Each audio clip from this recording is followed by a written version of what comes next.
Donald Trump went to North Carolina this week to hold a rally where he was introduced by somebody who I guess was a good NASCAR driver by the name of Richard Childress.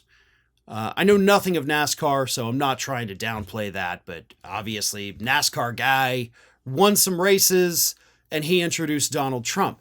But Donald Trump was so enamored with this guy who drives in circles professionally that he then went off on a tangent during his speech about how he would like to have NASCAR drivers and football coaches advising, essentially leading military strategy for the United States.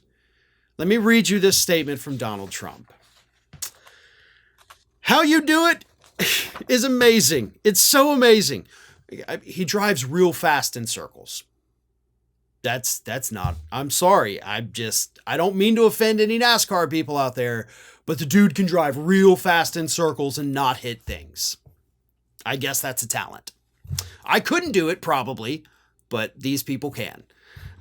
We should send you into, I've always said, because he can't finish a sentence. He's like, we should send you into, and then I've always said, we should get some of those guys. I have a lot of friends in that world. I don't know. I think, isn't Roger Penske like a great guy too? Guy won, he won 20 Indianapolis 500s. This guy wins all the time. I mean, we appreciate talent. I said, let me use these guys to guide our military a little bit.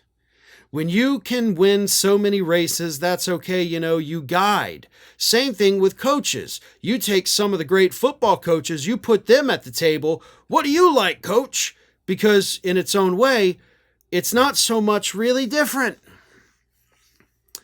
Yes, coaching a football game is essentially the exact same thing as military strategy, right?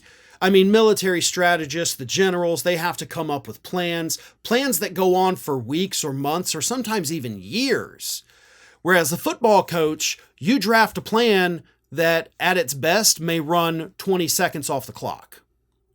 So football coaches are thinking in terms of 20-second plays at best. Sometimes it's a 4-second play.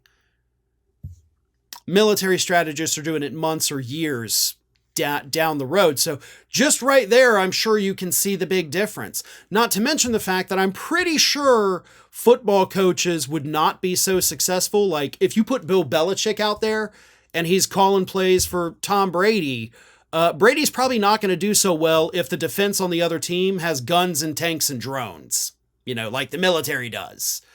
Right? I'm pretty sure Tom Brady's not going to complete all those passes to Rob Gronkowski when he has a drone staring him right in the face, okay?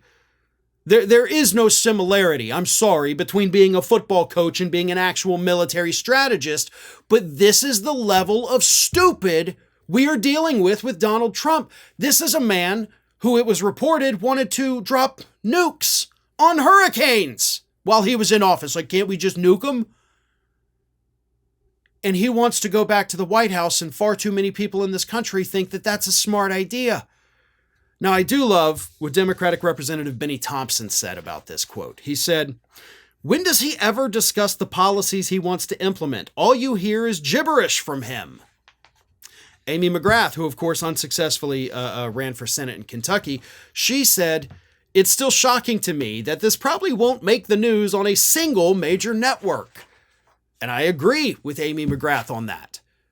Like, this is a big deal. When you have the guy who is technically the front runner to be the next president of the United States saying that we should put NASCAR drivers and football coaches in charge of the military, I don't know about you, but I'm pretty sure if Biden had ever said those things, Republicans would be calling for invoking the 25th Amendment right now because that's crazy.